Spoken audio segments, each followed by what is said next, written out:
En Bélgica, un país que durante décadas fue visto como un territorio estable, silencioso y ordenado, los años 70 y 90 marcaron una fractura profunda en la percepción colectiva de seguridad. Fue una época en la que el horror dejó de ser una abstracción y se manifestó dentro de hogares comunes, en barrios tranquilos, en familias que parecían normales. En ese contexto, mientras el país aún intentaba procesar casos que sacudieron su conciencia nacional, ocurrió una masacre que, aunque menos conocida fuera de sus fronteras, dejó una huella imborrable en quienes la vivieron de cerca. Hoy, en Xibalbá, nos adentramos en uno de los crímenes familiares más brutales de la historia criminal belga, el caso de Rémy Lecrenier. Antes de que su nombre apareciera en los titulares, Rémy Lecrenier era, para el sistema y para su entorno, un hombre aparentemente ordinario.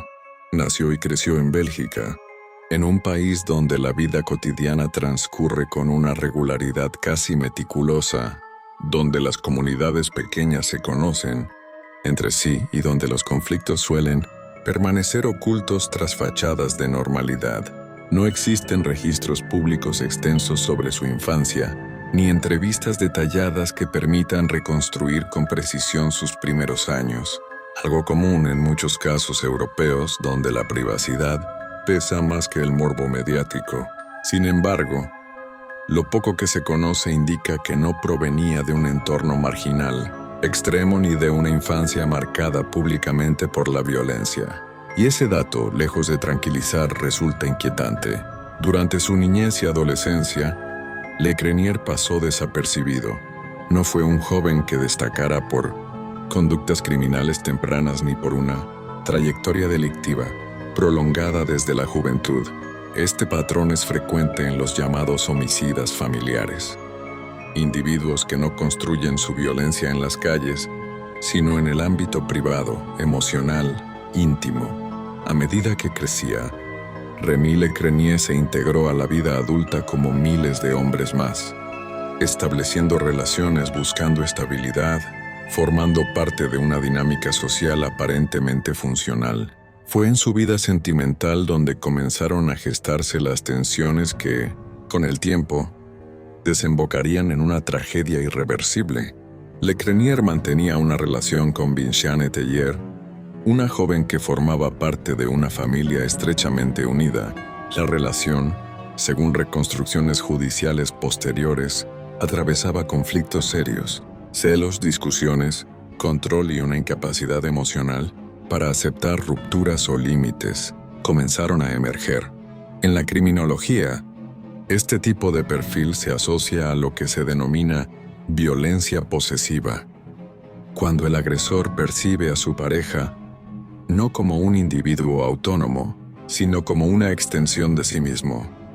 El 7 de julio de 1997, en la localidad de Bazoja, dentro del municipio de Wannsee, en la provincia de Lieja, Bélgica despertó sin saber que ese día quedaría marcado por la sangre. La casa familiar de los Tellier, un hogar común, sin señales externas de peligro, se convirtió en el escenario de una masacre. Rémy Lecrenier ingresó al domicilio y asesinó a 4 mujeres, su pareja, Vinciane Tellier, las 2 hermanas de ella y la madre de las jóvenes. No fue un crimen impulsivo de segundos, fue un acto de exterminio familiar. Los asesinatos fueron cometidos de manera directa y deliberada. Lecrenier no atacó a una sola persona en un arrebato emocional.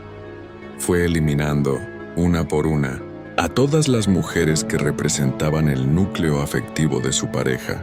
En este tipo de crímenes el objetivo no es únicamente matar, sino borrar un sistema de vínculos, castigar simbólicamente a la familia, imponer un control absoluto incluso a través de la muerte.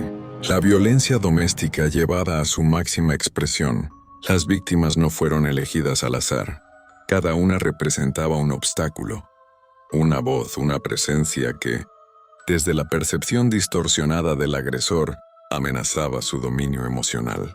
Vinciane como pareja, sus hermanas como apoyo, la madre como figura protectora y de autoridad moral. El asesinato múltiple en el ámbito familiar es uno de los actos más extremos de aniquilación psicológica y social, tanto para las víctimas directas como para la comunidad. Tras cometer los asesinatos, Rémy Lecrenier huyó. Bélgica entera comenzó a buscar respuestas. Mientras la policía activaba operativos de localización, la fuga fue breve. Lecrenier fue localizado y detenido en un camping en el sur de Francia, lo que confirmó un patrón clásico. El agresor no planea una vida posterior al crimen, solo una huida momentánea, un intento desesperado de escapar de las consecuencias inmediatas. El juicio se celebró en un clima de profunda conmoción. En diciembre de 1999, Rémy Lecrenier fue condenado a prisión perpetua por el asesinato de las 4 mujeres. El tribunal consideró la gravedad excepcional de los hechos, la premeditación y la destrucción total de una familia. Fue recluido en la prisión de Andenne, donde permanece hasta la actualidad. A diferencia de otros casos belgas ampliamente mediáticos, Lecrenier nunca se convirtió en una figura pública recurrente. No concedió entrevistas extensas, no escribió memorias, no buscó notoriedad. Su silencio paradójicamente lo volvió aún más perturbador. Para comprender la dimensión del caso Lecrenier, es necesario situarlo dentro del contexto más amplio de la criminalidad belga de los años 90. Fue una década marcada por el colapso de la ilusión de seguridad. Casos como el de Marc Dutroux expusieron fallas sistémicas profundas y generaron una desconfianza generalizada hacia las instituciones. En ese clima, crímenes como el de Lecrenier demostraron que el horror no siempre adopta la forma del depredador externo. A veces habita dentro de la casa, detrás de una relación aparentemente normal. Desde el punto de vista psicológico, Rémy Lecrenier encaja en el perfil del homicida familiar annihilator. Estos sujetos no necesariamente presentan psicosis evidentes ni delirios, desconectados de la realidad.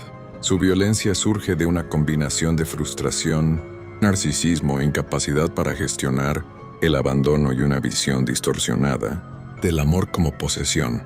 Cuando sienten que pierden control, optan por destruir aquello que no pueden dominar. El sistema judicial belga, conocido por su rigurosidad, mantuvo una postura firme en este caso.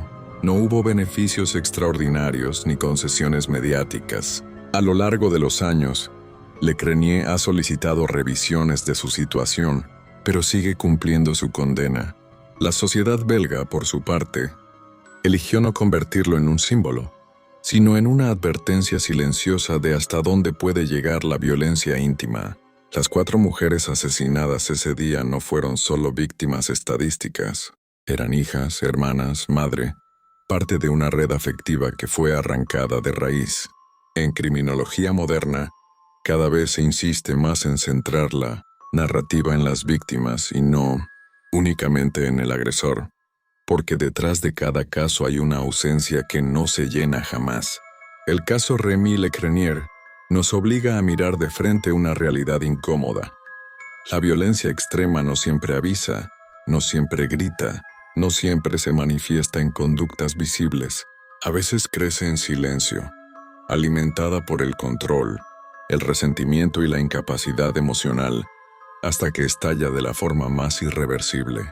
En Xibalba exploramos estos casos no para glorificar la violencia, sino para entenderla, exponerla y recordarla, porque solo enfrentando la oscuridad podemos reconocer sus señales y evitar que se repita.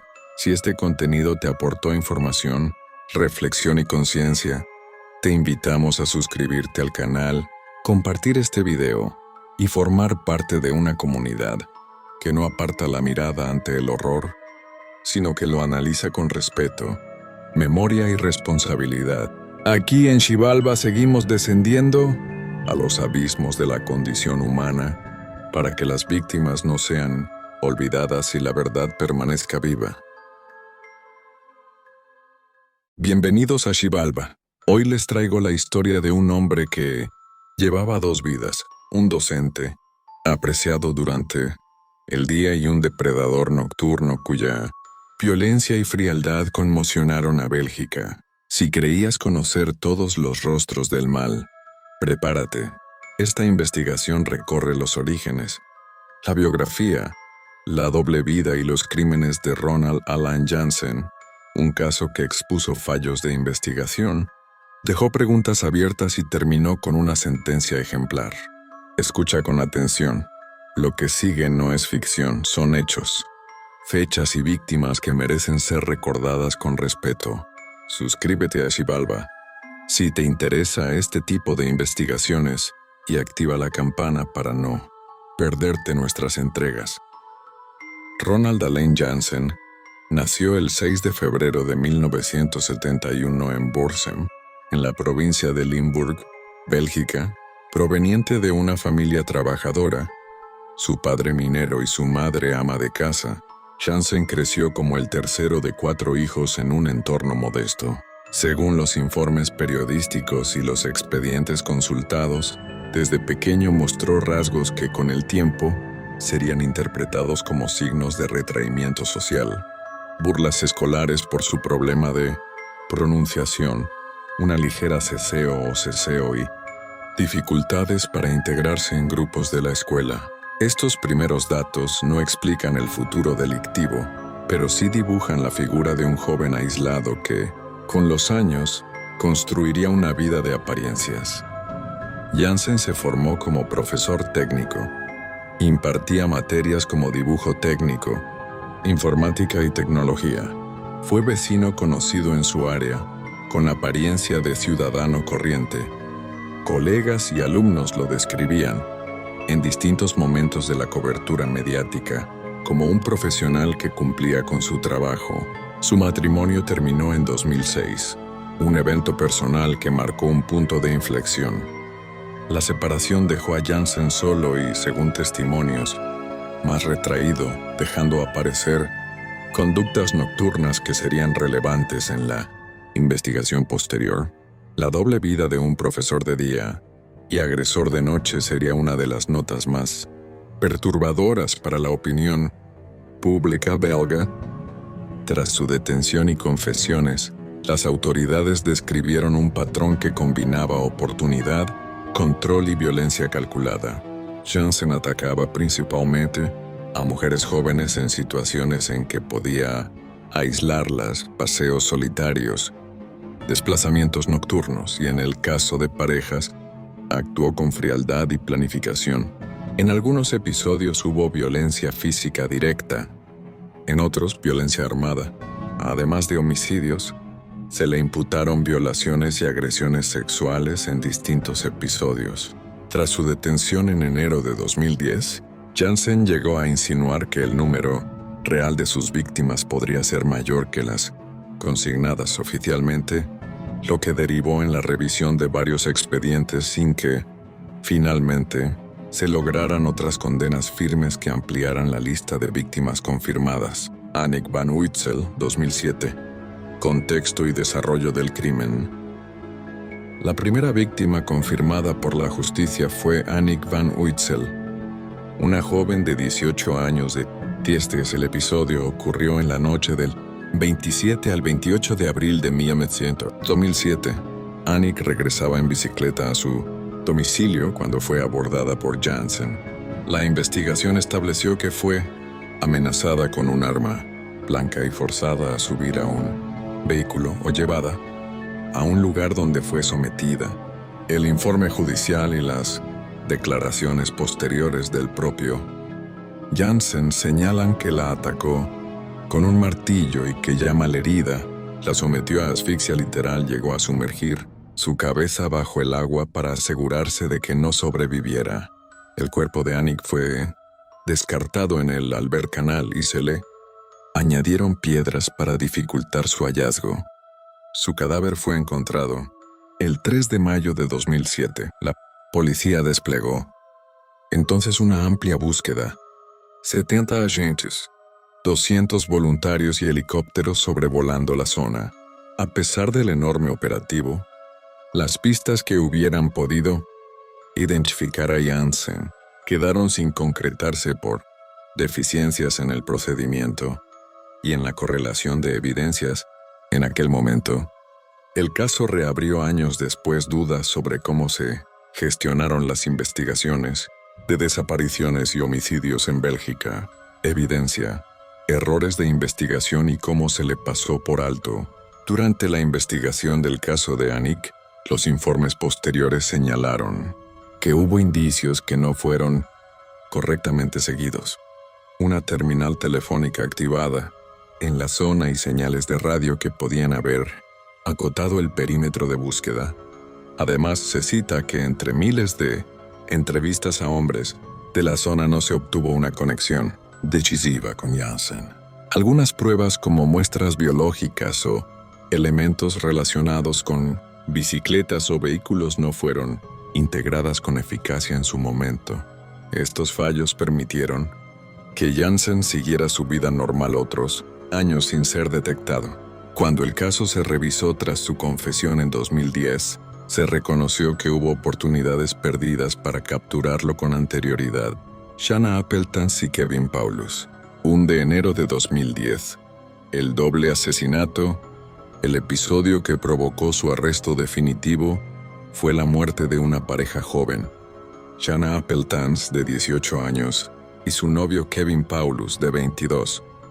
La noche del 2 de enero de 2010. Según reconstrucciones judiciales, Janssen salió y tras encontrárselos en la calle o al tocar en su puerta, los forzó a subir a su vehículo, o a su vez se subió al de ellos. Con violencia y con la amenaza de un arma, obligó a la pareja a desplazarse. En un tramo apartado disparó a ambos. Tras asesinarlos, regresó a su domicilio, quemó la ropa ensangrentada en una estufa y se deshizo del arma y de otros indicios, lanzando restos en ríos o zanjas. A las 2:43 de la madrugada, vecinos llamaron por un vehículo en llamas. La pareja fue encontrada muerta en su coche, que posteriormente sería identificado como el Opel Corsa de la víctima. La frialdad del acto, disparos a la pareja y posterior intento de eliminar pruebas, contrastó con la vida cotidiana del imputado y alimentó la imagen de un criminal que actuaba con control y sin remordimiento aparente. Ronald Janssen fue detenido a comienzos de enero de 2010. Tras ser interrogado, confesó estos 3 homicidios que se le imputaban oficialmente: Annick van Uytzel, Shanna Appeltans y Kevin Paulus, y ofreció declaraciones que alarmaron aún más a los investigadores. Insinuó que podría haber cometido hasta 10 o 15 asesinatos desde la década de 1990, aunque no aportó pruebas concluyentes que permitieran formalizar acusaciones adicionales. La confesión motivó la reapertura de casos sin resolver y un examen exhaustivo de expedientes viejos, pero la gran mayoría de esos enlaces no prosperaron en términos judiciales, por falta de pruebas o por imposibilidad de demostración científica con medios disponibles. La admisión pública de una cifra potencialmente mayor de víctimas alimentó el temor social y la indignación por posibles fallos policiales anteriores. El juicio contra Janssen se celebró en 2011 en el Tribunal de Assises de Tongeren. Tras un proceso que duró varias semanas, el tribunal lo declaró culpable de múltiples cargos: asesinatos, secuestro, violación y otros delitos conexos. La valoración pericial y las pruebas presentadas llevaron a la corte a calificarlo como un individuo con rasgos psicopáticos que representaba, según sus palabras judiciales, una amenaza persistente para la sociedad. El 21 de octubre de 2011, Ronald Janssen fue condenado a cadena perpetua. Cadena perpetua con una cláusula que en 1900 en Bélgica implica en la práctica la pena máxima posible. La sentencia incluyó la imposibilidad de una liberación temprana, una respuesta legal proporcional a la gravedad y la reiteración de que la sociedad debía ser protegida de un reo con ese perfil. Durante el proceso se practicaron evaluaciones psicológicas y psiquiátricas. Los peritos describieron a Jansen como alguien con una mezcla de control, frialdad y una incapacidad para empatizar con sus víctimas. Se habló de rasgos psicopáticos y de una narrativa interna que lo transformó en depredador. En sus propias declaraciones y en entrevistas posteriores, Jansen osciló entre la minimización, la justificación y la exhibición de remordimiento parcial. Incluso en la cárcel mantuvo actitudes que, para muchos expertos, mostraban una búsqueda de control sobre la narrativa pública de sus crímenes. Aunque algunas motivaciones sexuales y de poder fueron reconocidas, no existió una explicación única y completa que justificara su escalada criminal. Los factores son complejos y combinan historia personal, oportunidades y patologías profundas. Tras su confesión de 2010, las autoridades consideraron la posibilidad de que varios casos antiguos sin resolver pudieran estar vinculados a Jansen. Se investigaron desapariciones y asesinatos de mujeres jóvenes en la región desde la década de 1990, pero en la mayoría de los expedientes no se obtuvieron pruebas forenses o testimoniales suficientes para abrir causas formales. La sugerencia de que podría haber matado hasta 15 personas se mantuvo como una posibilidad inquietante pero no probada. Sin pruebas no es posible criminalmente aumentar el número de víctimas y jurídicamente la Corte se restringe a lo que se puede demostrar. El resultado, 3 condenas claras y varias suposiciones sin confirmación, dejó a las familias de algunos casos sin respuesta definitiva y reavivó críticas sobre la coordinación policial y la memoria de las investigaciones. El caso de Jansen tuvo gran repercusión en Bélgica y en medios internacionales por varios motivos. La aparente normalidad del agresor profesor de día, la brutalidad de algunos hechos y la cronología que unía crímenes separados por años. Además, el caso reabrió heridas en la opinión pública belga, ya sensible tras episodios previos de violencia extrema y con debate sobre la eficacia de la policía en casos de desaparición y delitos sexuales. Medios y documentales hicieron recuento de las fallas y del impacto en comunidades pequeñas donde la confianza se resquebrajó. El tribunal y los fiscales, por su parte, subrayaron que la condena era un acto de justicia frente a crímenes incontrovertibles, pero reconocieron que la verdad completa, en términos de posibles otras víctimas, podía seguir siendo incompleta. Más allá del detalle macabro de los hechos, el caso trae lecciones operativas. La importancia de enlazar eficazmente pistas telefónicas, procesar y comparar evidencias biológicas con rapidez, y mantener archivos centralizados que permitan detectar patrones. También recuerda la necesidad de políticas públicas que mejoren la protección de personas vulnerables y la comunicación entre unidades policiales. Pero sobre todo, este caso obliga a mantener viva la memoria de las víctimas. Annick, Shanna y Kevin dejaron familias, amigos y comunidades que todavía cargan con la ausencia. Las víctimas merecen que los relatos no se conviertan en morbo, sino en testimonio para prevenir y mejorar la respuesta institucional. Si esta narración te dejó con inquietudes, preguntas o el deseo de profundizar en algún aspecto, por ejemplo, en detalles del proceso judicial, en entrevistas con familiares o en la revisión de expedientes sin resolver, dímelo en los comentarios. En Xibalba, seguiremos investigando casos que la historia no debe olvidar, con respeto a las víctimas y rigor periodístico. Suscríbete ahora si quieres más investigaciones de crímenes reales. Comparte este video para que la memoria de las víctimas no se diluya y activa la campanita para recibir nuestras próximas entregas. Gracias por escuchar con atención y por acompañarnos en Xibalba. Aquí la verdad importa.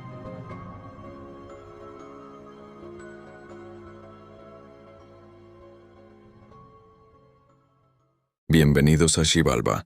Hoy desenterramos una de las historias más oscuras de la Europa contemporánea, la vida, el pacto y los crímenes de Michel Fourniret, el hombre que la prensa llamó el ogro de las Ardenas.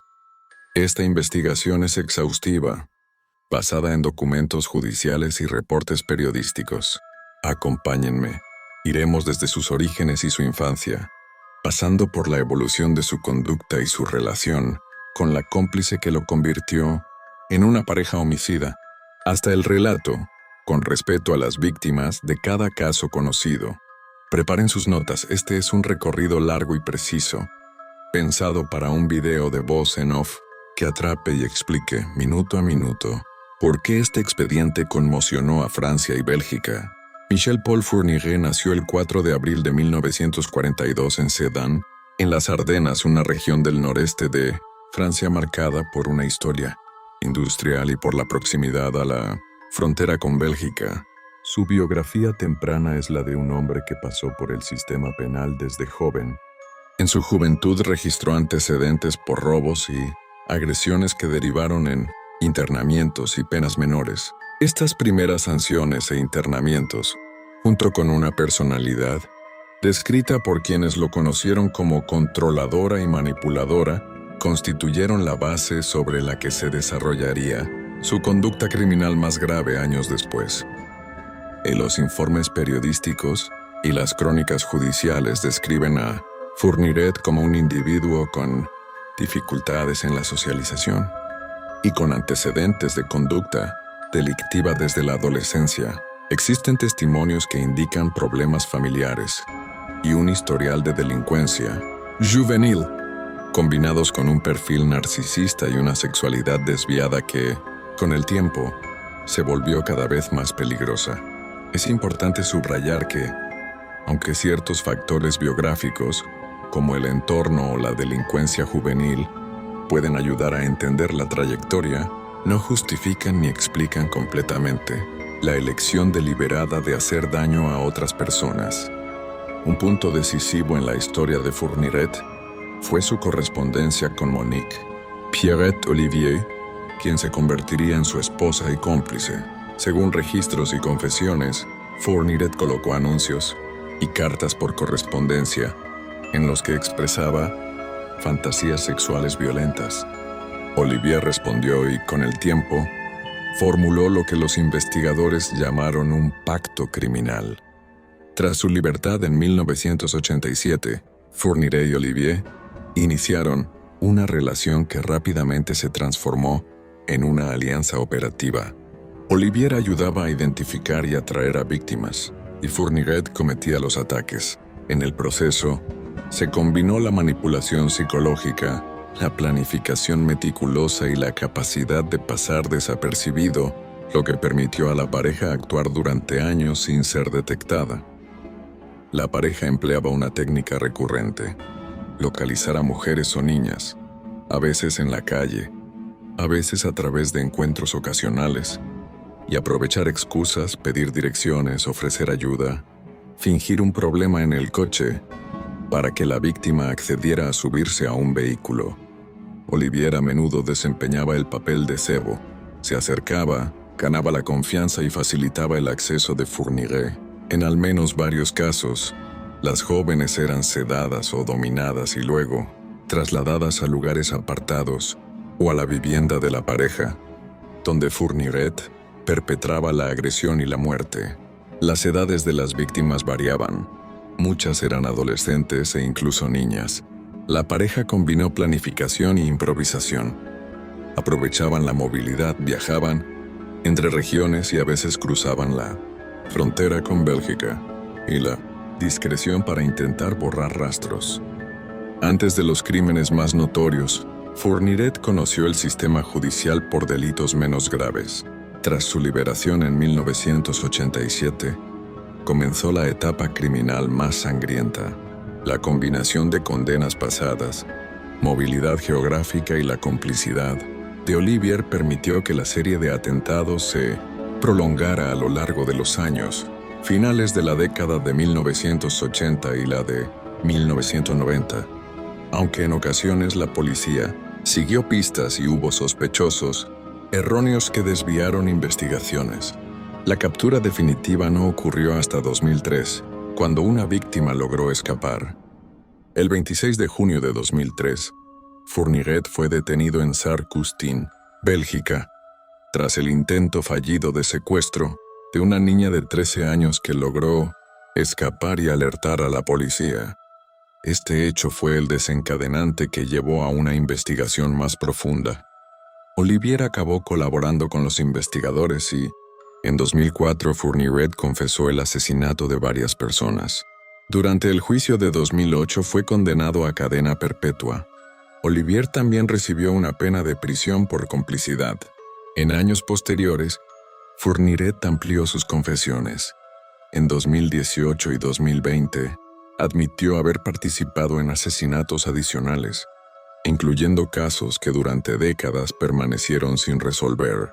Estas confesiones y la posterior reapertura de varios archivos marcaron el carácter complejo y trágico del expediente. A continuación ofrezco un relato de las víctimas más conocidas vinculadas a Fourniret. Presento cada caso con la mayor precisión posible según fuentes judiciales y periodísticas. Por respeto a las familias y por la naturaleza sensible del contenido, evitaré descripciones gráficas. El objetivo es reconstruir los hechos. ¿Quiénes eran? ¿Cómo desaparecieron? ¿Qué pruebas conectaron a Fourniret? ¿Y qué se resolvió en sede judicial? 1. Isabelle Laville, 17 años. Diciembre de 1987. Isabelle Laville, entonces estudiante, fue abordada en Auxerre. Según la investigación, Olivier la invitó a subir al vehículo alegando pedir direcciones. Fourniret la sometió y, según confesiones, la pareja la trasladó a su domicilio en Saint-Cyr-le-Colon, donde ocurrió el homicidio. El cuerpo permaneció oculto y fue arrojado a un pozo en Bussienot. Los restos solo fueron recuperados muchos años después. La detención y las confesiones vincularon este caso explícitamente a Fourniret. 2. Farida Hamish, 30 años. Los 88 caso admitido en confesiones posteriores. Farida Hamish estableció contacto con Fourniret en 1988. Su desaparición y muerte quedaron relacionadas con Fourniret a raíz de investigaciones posteriores y confesiones que indicaron que estaba entre las víctimas que él acabó admitiendo haber matado. Posteriormente, ella fue objeto de un juicio adicional en el que se emitieron condenas complementarias. 3 víctimas de Auxerre y región, varias jóvenes, finales de 1980, principios de 1990. Entre 1987 y 1990 se produjeron varias desapariciones en la región de Auxerre y zonas adyacentes. Algunas jóvenes nunca fueron localizadas al momento, otras aparecieron más tarde. Los patrones: lugar de abordaje, cercano a centros comerciales o paradas de transporte, uso de pretextos para que la víctima aceptara ayuda, traslado en vehículo, fueron usados por los fiscales para conectar los crímenes con Fourniret y Olivier. En el juicio se presentaron testimonios y pruebas circunstanciales que llevaron a condenas por varios de esos homicidios. 4. Natacha Danais, 13 años. 21 de noviembre de 1990. Natacha Danais desapareció tras ser enviada a un centro comercial a buscar un objeto. Según la reconstrucción, fue vista acercarse a un vehículo que coincide con la descripción del utilizado por la pareja. La investigación determinó que la niña fue atraída y posteriormente asesinada.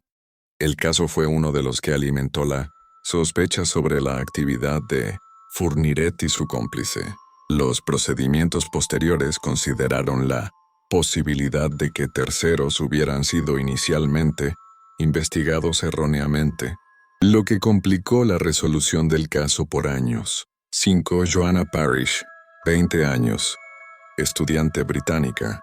Mayo de 1990. Joanna Parish, ciudadana británica que estudiaba en Francia, desapareció en 1990. El caso recibió atención internacional y asoció a Fourniret con la desaparición. Años después, con las confesiones y la reactivación de la investigación, se pudo establecer su implicación y la de Olivier. Durante el juicio por casos tardíos, Olivier relató detalles sobre la implicación de Fourniret en la muerte de Johanna, y ella misma fue hallada culpable de complicidad en procedimientos judiciales. A lo largo de las décadas, investigadores y periodistas han considerado la posibilidad de que Fourniret pudiera estar implicado en otros homicidios no atribuidos, incluyendo desapariciones sin resolver y muertes en las que coincidían rasgos del modus operandi. Algunas hipótesis alcanzaron relevancia mediática, otras se consideraron teorías sin pruebas concluyentes. En todo caso, su patrón criminal y la extensión geográfica de sus movimientos hicieron que muchas carpetas policiales se volvieran a examinar tras su detención. El proceso principal contra Michel Fourniret y Monique Olivier se celebró en Charleville-Mézières entre marzo y mayo de 2008. Fourniret fue condenado por múltiples homicidios y por violaciones y asesinatos o intentos de asesinato. La pena que recibió fue la cadena perpetua sin posibilidad de libertad condicional, y Olivier recibió también una pena de prisión de larga duración por su participación. Los fallos judiciales se basaron en confesiones, testimonios de Olivier, pruebas forenses cuando existían y la acumulación de indicios que conectaban a la pareja con varios hechos. La sentencia reflejó la gravedad, la reiteración y la planificación de los ataques. Años después de la primera condena, Fourniret volvió a declarar su participación en asesinatos, no incluidos inicialmente, en el proceso de 2008. 2018 confesó otros crímenes, entre ellos el de Marie-Angèle Domessi y el de Johanna Parish, y en marzo de 2020 admitió haber sido responsable de la muerte de Estelle Mouzin, una niña cuya desaparición en 2003 conmocionó a Francia y que había sido objeto de numerosas investigaciones y teorías durante casi 2 décadas. Estas confesiones generaron nuevos procesos o reactivaron investigaciones y provocaron reacciones de víctimas y familias que durante años buscaron respuestas y justicia. Monique Olivier pasó de ser la pareja sentimental de Fourniret a convertirse en pieza central del caso por su papel activo en la selección y en el engaño de víctimas. Olivier, en distintas declaraciones judiciales y en el juicio, reconoció su participación y describió episodios en los que facilitó que jóvenes fueran llevadas ante Fourniret. Su testimonio fue crucial para desbloquear confesiones y para la recuperación de pruebas y cuerpos en algunos casos. En años recientes, 2023, Olivier fue sometida a nuevas audiencias y procesos por su implicación en crímenes adicionales que, hasta entonces, quedaban en la sombra. Las motivaciones de Olivier, desde la manipulación psicológica hasta una eventual participación voluntaria, han sido objeto de análisis y debate público durante todo el proceso judicial. Los peritajes y los análisis periodísticos señalaron rasgos asociados con delincuentes sexuales y homicidas seriales, planificación, necesidad de control, fantasías sexuales violentas y ausencia de empatía. Fourniret exhibió en tribuna una mezcla de frialdad y distanciamiento, admitiendo con detalle hechos que mostraban premeditación. Al mismo tiempo, su capacidad para manipular a Olivier y mantener una vida aparentemente normal por periodos prolongados subrayó la peligrosidad de su personalidad antisocial. Los expertos reflejaron la combinación de factores individuales y relacionales que potenciaron la repetición delictiva durante años. Michel Fourniret falleció el 10 de mayo de 2021 en París, mientras estaba preso. Su muerte no borró las demandas de justicia de las familias. Por el contrario, dejó expedientes que, aún hoy, algunos esperan que se cierren completamente con pruebas definitivas o responsabilidades complementarias. La profesión periodística y la comunidad forense continuaron inspeccionando expedientes relacionados para comprobar posibles conexiones adicionales. La historia de Fourniret es un recordatorio duro de la persistencia del daño que puede causar una persona cuando opera en pareja y de la importancia de sistemas policiales eficaces. Hemos recorrido el trayecto desde los orígenes hasta las últimas confesiones. Una trayectoria marcada por la violencia, la manipulación y el sufrimiento de víctimas y familias. Esta investigación no busca el morbo. Busca entender cómo se encadenaron los hechos para que la justicia pudiera, al menos parcialmente, dar respuesta. Si algo queda claro es que detrás de las estadísticas siempre hay nombres, historias truncadas y seres humanos cuya memoria merece ser resguardada con dignidad. Si este video te pareció revelador y quieres que sigamos destapando casos reales con rigor y respeto, suscríbete a Xibalba, activa la campana para no perderte los próximos episodios y comparte este video para que más personas conozcan la verdad detrás de estos archivos. Si conoces información relevante o tienes fuentes documentales que puedan ayudar a cerrar más casos, deja un comentario o escríbenos por los canales oficiales. La memoria de las víctimas depende también de que la comunidad colabore. Gracias por acompañarnos. En Xibalba seguiremos investigando, siempre con respeto. Imagina caminar por la ciudad, creer que conoces tus calles y descubrir que bajo la superficie tranquila se esconde alguien que ha matado y violado en secreto. Imagina que la justicia le condena a la pena máxima, pero años después lo dejan en libertad y vuelve a matar. Esta es la historia de Michel Belen, el hombre que la prensa llamó el estrangulador de Linkeroever, considerado por expertos como el primer asesino en serie moderno de Flandes. Hoy reconstruimos paso a paso cómo actuaba, por qué el sistema judicial belga lo dejó salir y qué impacto dejó su caso en la sociedad. Quédate hasta el final. Lo que vas a escuchar desafía las certezas sobre la cárcel, la reinserción y el peligro que puede volver a las calles. Michel Belen nació el 13 de enero de 1946 en Amberes, Bélgica.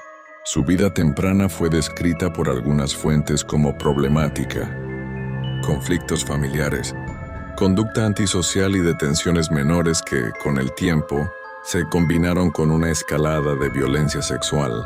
Su apodo periodístico, en neerlandés, Burger van Linkeroever, el estrangulador de la margen izquierda, proviene de las primeras agresiones que ocurrieron en el barrio de Linkeroever, en Amberes, durante los años 64-65. Estas agresiones y homicidios le hicieron tristemente famoso en la prensa belga de la época. Agosto de 1964, primer episodio. Documentado de violencia sexual. Una mujer es perseguida tras salir de un supermercado en Linkeroever. Logra escapar. Diciembre de 1964. Primer asesinato conocido. Tras una agresión sexual a una joven enfermera, 21 años, Belen la estrangula con un trozo de alambre de púas en un callejón. Enero de 1965, otro asesinato. Una enfermera de 37 años es violada y asesinada. Estos crímenes consolidan la alarma en la comunidad y la prensa lo apoda el estrangulador de Linkeroever. 1966, es detenido y condenado a muerte por una corte de lo criminal, pena que después es conmutada por cadena perpetua. 1982. Sorprendentemente, Belen sale en libertad condicional. Pocos meses después comete otro homicidio.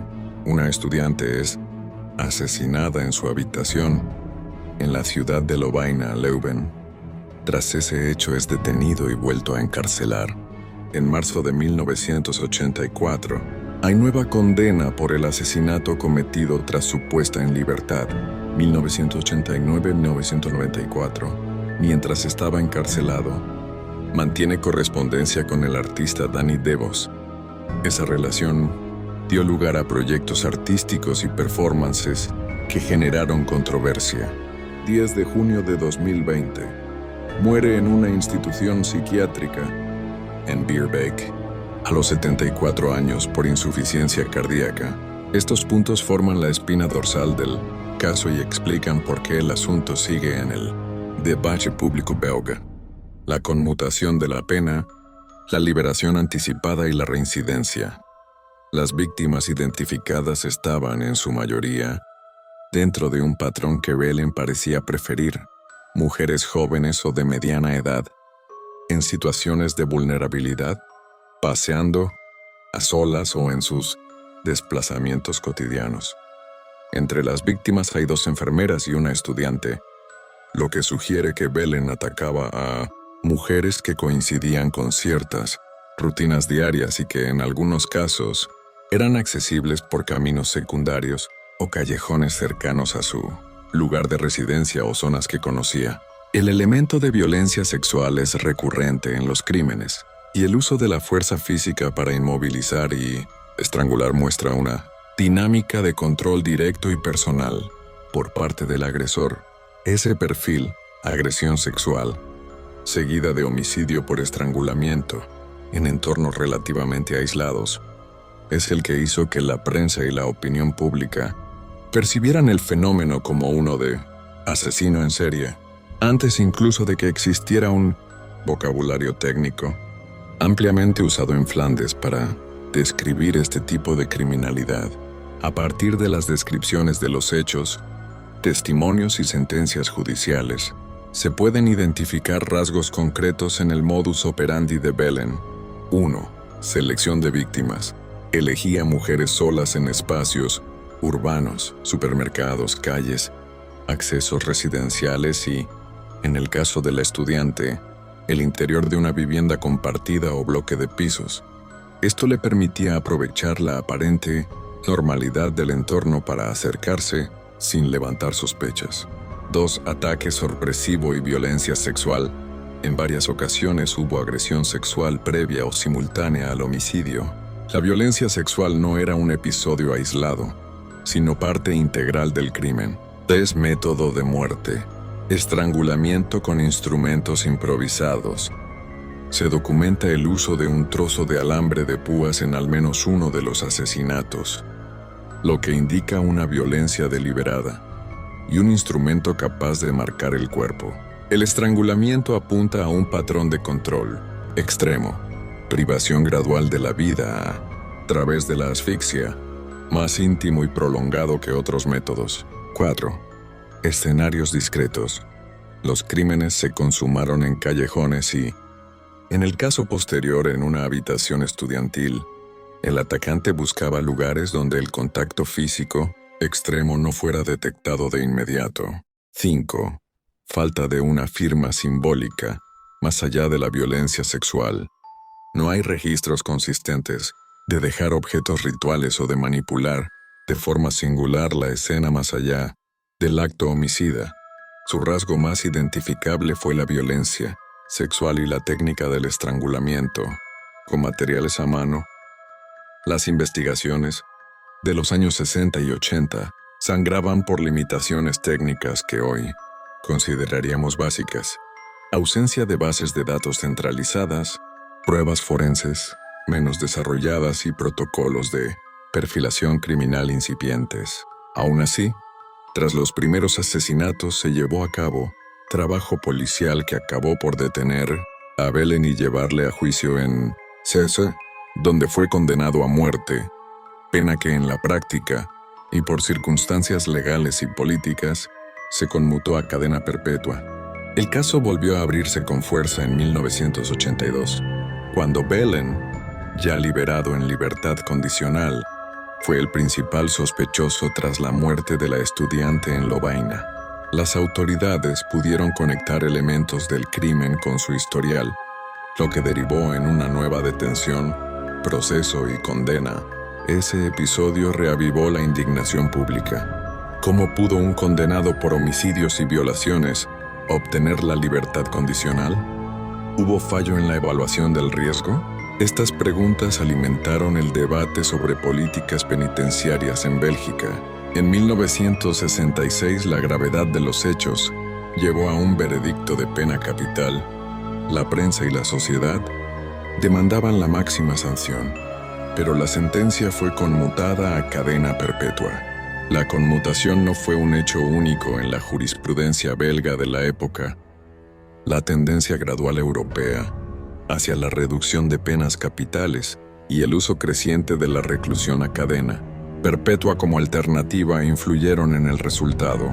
Posteriormente, la concesión de libertad condicional en 1982, tras años en prisión, fue un punto de inflexión que generó polémica. Su puesta en libertad y la rápida comisión de otro homicidio consolidaron la percepción de que las evaluaciones de riesgo pueden fallar de modo catastrófico cuando el reo tiene antecedentes de violencia sexual y homicida. Tras el asesinato de la estudiante en Leuven, fue detenido y condenado de nuevo en 1984. Los medios belgas cubrieron el caso con intensidad, especialmente después de la liberación y el nuevo homicidio. Belen pasó a ser símbolo de la peligrosidad ignorada por el sistema, titulares sensacionalistas, debates sobre la seguridad de las mujeres y críticas a jueces y servicios penitenciarios, artículos posteriores, reportajes y obituarios insistieron en su etiqueta de primer asesino en serie de Flandes, un título que, aunque discutible en términos académicos, sirvió para marcar su lugar en la memoria colectiva. Al analizar el caso con distancia, emergen varios puntos críticos que ayudan a entender por qué la sociedad reaccionó con tanto enfado. Evaluación inadecuada del riesgo. La decisión de conceder libertad condicional a un condenado por múltiples homicidios y agresiones sexuales sugiere fallos en la evaluación de riesgo o en la valoración de la peligrosidad persistente. Comunicación con la comunidad. En muchos casos de liberaciones condicionales, la falta de un sistema eficiente de comunicación y vigilancia posterior incrementa el riesgo. No es solo la medida de libertad, sino la supervisión que debería acompañarla. Limitaciones forenses y de seguimiento. Las técnicas de seguimiento y prevención de recaídas en agresores sexuales han avanzado desde los años 80. En ese momento, los recursos eran limitados y no existía la misma coordinación entre salud mental, servicios penitenciarios y policía. Estas fallas interaccionaron y crearon una situación en la que un individuo con historial de violencia volvió a cometer un crimen grave tras salir de prisión. El episodio alimentó reformas y discusiones sobre cómo equilibrar la reinserción con la protección social. No existe una única explicación. Los asesinos sexuales que actúan con violencia extrema suelen combinar factores personales, trastornos de personalidad, impulsividad, historia de abuso o negligencia infantil, sociales, aislamiento, acceso a víctimas, y situacionales, oportunidad, ausencia de detección. En el caso de Belen, los indicios de conducta antisocial temprana y la elección de técnicas de control físico, estrangulamiento, encajan con perfiles de agresores cuya violencia busca dominio y anulación de la autonomía de la víctima. Sin embargo, es importante subrayar que la explicación psicológica no es una justificación. Comprender no equivale a excusar. El objetivo forense de estos análisis es prevenir, diseñar intervenciones y mejorar la evaluación de riesgo. Un elemento sorprendente del relato es que entre 1989 y 1994 Belen mantuvo correspondencia con el artista Danny Devos, conocido en ciertos círculos artísticos. Esa relación produjo proyectos y performances que generaron debates sobre la frontera entre arte, ética y morbo mediático. Cuando un delincuente sexual y homicida participa o es representado en prácticas artísticas, el hecho de que artistas y prisioneros mantengan intercambios no es inédito, pero sí provoca discusiones sobre sensibilidad hacia las víctimas y el riesgo de dar visibilidad a personas cuya notoriedad proviene del daño infligido. El caso Michelle Belen obliga a una lectura compleja. Por un lado, plantea la necesidad de sistemas penitenciarios y forenses que identifiquen con mayor rigor la peligrosidad futura.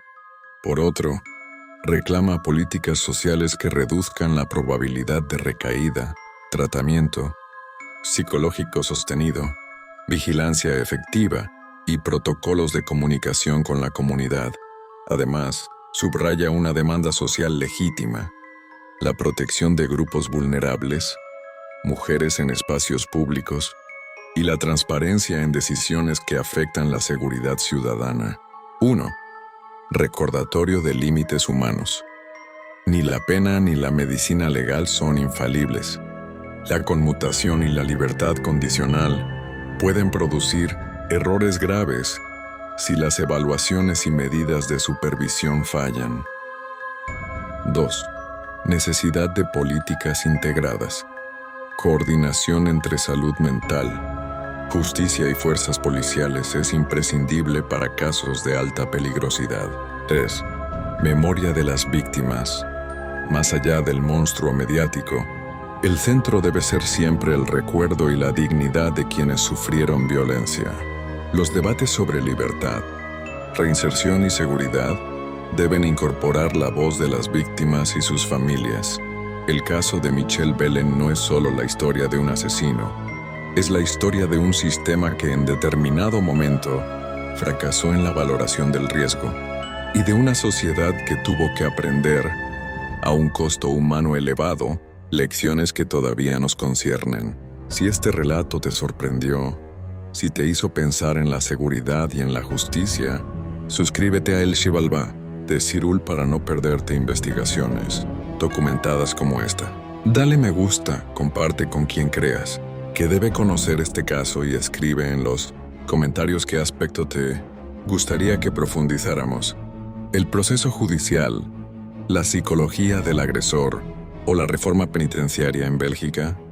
Tu participación ayuda a que hagamos mejores piezas. Gracias por escuchar. Nos vemos en el próximo episodio. Imagina que detrás de la fachada de un barrio cualquiera, en la vida cotidiana de una ciudad europea, se oculta un hombre cuya doble vida cambiará para siempre la percepción de seguridad de todo un país.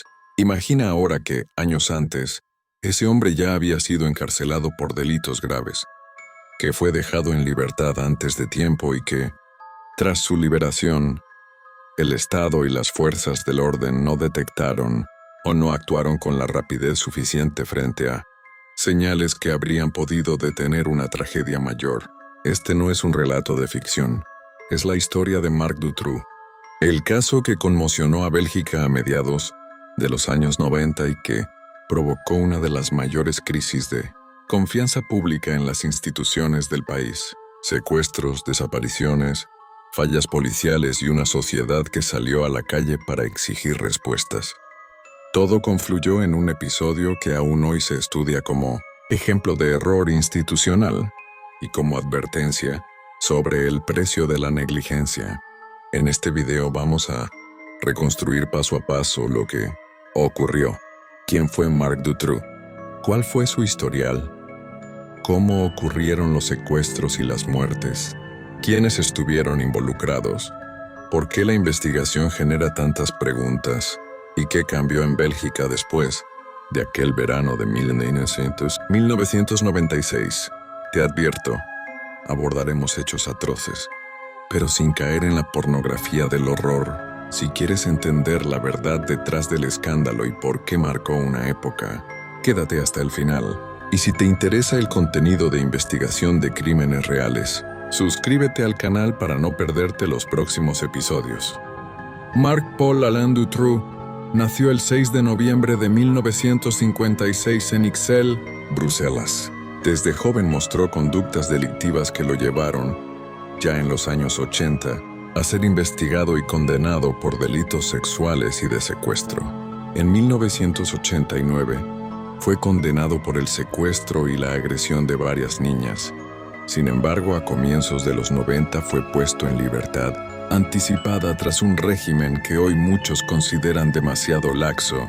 Esa liberación temprana fue una pieza clave en la cadena de hechos posteriores. La sociedad belga, aún conmocionada por las noticias que vendrían, se preguntó por qué un condenado por ofensas tan graves volvió a circular libremente. El historial de Dutroux antes de 1995 incluye condenas por agresiones sexuales y secuestros, su hoja judicial y la manera en que se manejó su encarcelamiento y posterior libertad alimentaron la sensación de impunidad y la crítica hacia las autoridades judiciales y penitenciarias belgas. Con ese antecedente, algunos investigadores y observadores sostienen que el Estado ya debería haber actuado con mayor prudencia y vigilancia. 24 de junio de 1995 desaparecen Julie Lejeune y Melissa Russo, ambas de 8 años, en la provincia de Lieja. Estas desapariciones marcan el comienzo de lo que se convertirá en uno de los casos más mediáticos de Bélgica. 22 de agosto de 1995. Son secuestradas Anne Marchal, 17, y Eefje Lambrechts, 19, en Ostende. Las jóvenes desaparecen sin rastro. 28 de mayo de 1996. Sabine Dardenne, 12, es secuestrada en Caen. 9 de agosto de 1996. Laetitia Deleuze, 14, es secuestrada en Bertrix. 13 de agosto de 1996. A partir de testimonios y pistas, la policía detiene a Marc Dutroux. Durante los primeros registros se encuentra material que conduce al descubrimiento de 2 niñas, con vida, Sabine y Laetitia, en un sótano de la casa de Dutroux. La liberación de estas 2 jóvenes fue lo que confirmó la cadena de secuestros y permitió avanzar en la investigación. 17-18 de agosto de 1996. En excavaciones posteriores en 1900 y en propiedades vinculadas a Dutroux, aparecen los cuerpos de Julie Lejeune y Melissa Russo. Más adelante, se hallan enterrados los restos de Anne Marchal y Eefje Lambrechts en otra propiedad. Además, se encuentra el cadáver de Bernard Weinstein, un conocido cercano a Dutroux.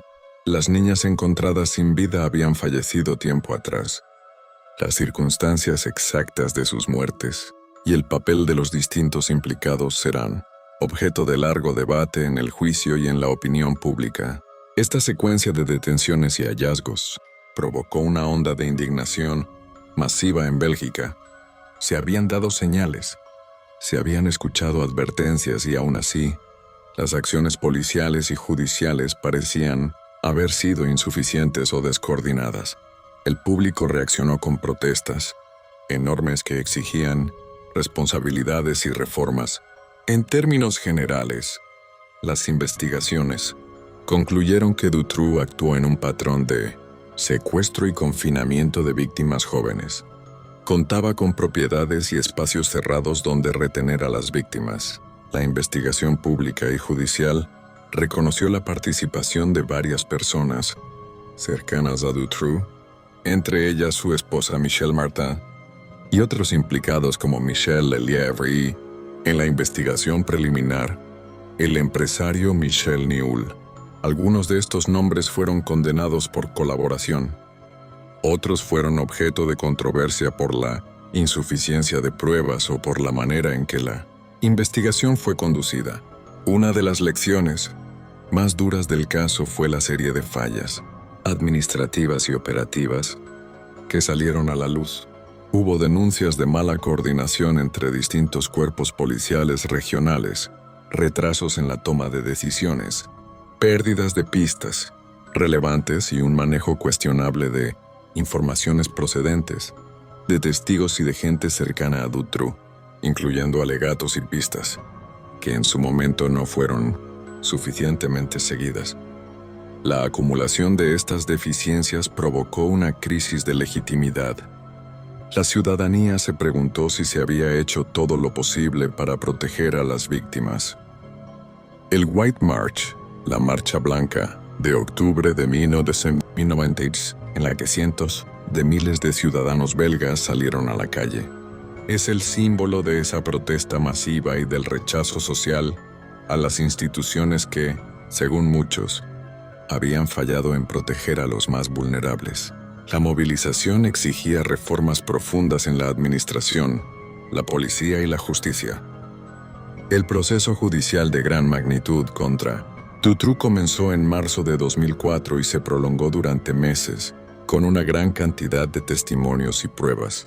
El juicio fue seguido de cerca por la prensa y por la opinión pública, y un jurado finalmente declaró a Marc Dutroux culpable de múltiples cargos, incluyendo secuestro, homicidio y otros delitos graves. El 22 de junio de 2004 fue sentenciado a cadena perpetua. Michelle Martin, su esposa y cómplice, fue condenada a 30 años, mientras que Michel Lelièvre recibió una sentencia de 25 años. Michel Nihoul fue absuelto de algunos cargos de complicidad en los secuestros por falta de pruebas, aunque sí fue condenado por delitos relacionados con drogas y otras actividades. El proceso judicial también estuvo marcado por críticas a la gestión del sumario, las medidas de protección a las víctimas y el tratamiento de la prensa. Algunos aspectos del juicio y de las investigaciones previas continuaron, produciendo debates públicos sobre si se había hecho justicia plena y sobre las posibles redes de complicidad más amplias. El escándalo tuvo dos efectos claros y duraderos en Bélgica. 1. Reforma institucional. La crisis forzó una reorganización de las fuerzas de seguridad y cambios en procedimientos de investigación criminal. Se impulsaron protocolos para mejorar la coordinación entre policías federales y regionales, así como reformas en la gestión de expedientes sensibles. Memoria social y demanda de vigilancia. La sociedad belga perdió, por un periodo, confianza en algunas instituciones. La movilización ciudadana, como la Marcha Blanca, dejó constancia de una exigencia de transparencia y responsabilidad. Además, el caso entró en la memoria colectiva como advertencia sobre la necesidad de controles más estrictos sobre delincuentes sexuales y mejores mecanismos de protección a menores. Aun con múltiples condenas y sentencias, el caso generó y sigue generando preguntas. ¿Existió una red más amplia que facilitó o encubrió actividades criminales?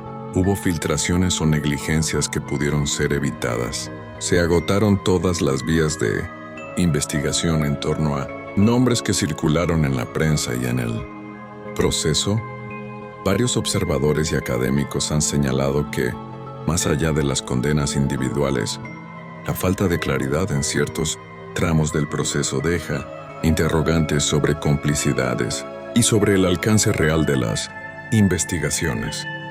Además, algunos periodistas y analistas internacionales han vinculado, en artículos y reportajes, la existencia de redes de explotación transnacionales con episodios que merecen investigación, aunque muchas de esas hipótesis no llegaron a materializarse en pruebas judiciales concluyentes. La prudencia obliga a distinguir entre acusaciones fundadas en 1980, evidencias y especulaciones periodísticas. 1. La importancia de la coordinación institucional. El caso demuestra que la fragmentación y la falta de comunicación entre organismos puede costar vidas. 2. Transparencia y rendición de cuentas. La reacción social mostró que la ciudadanía exige explicaciones y cambios cuando las instituciones fallan. 3. Protección a menores. Los mecanismos para identificar y dar seguimiento a agresores sexuales deben ser robustos y basados en protocolos comparables a estándares internacionales. 4. Periodismo responsable. Informar sin convertir la tragedia en espectáculo es fundamental para respetar a las víctimas y preservar la integridad de las investigaciones. El caso de Marc Dutroux no es solamente una historia negra de crímenes individuales, es también un espejo que obliga a preguntar ¿qué hacemos como sociedad para proteger a los más vulnerables y qué responsabilidades exigen nuestros sistemas judiciales y policiales? La indignación que despertó permitió cambios, pero también dejó heridas que aún hoy no cicatrizan del todo. Si quieres que sigamos desenmarañando casos como este, explicando lo que ocurrió con rigor y sin morbo, suscríbete a El Xibalbá de Cirul. Activa la campana para no perderte nuestras investigaciones y comparte este video para que más gente conozca la verdad detrás de los hechos. Gracias por acompañarme hasta aquí. La memoria y la exigencia de justicia son armas poderosas contra la impunidad.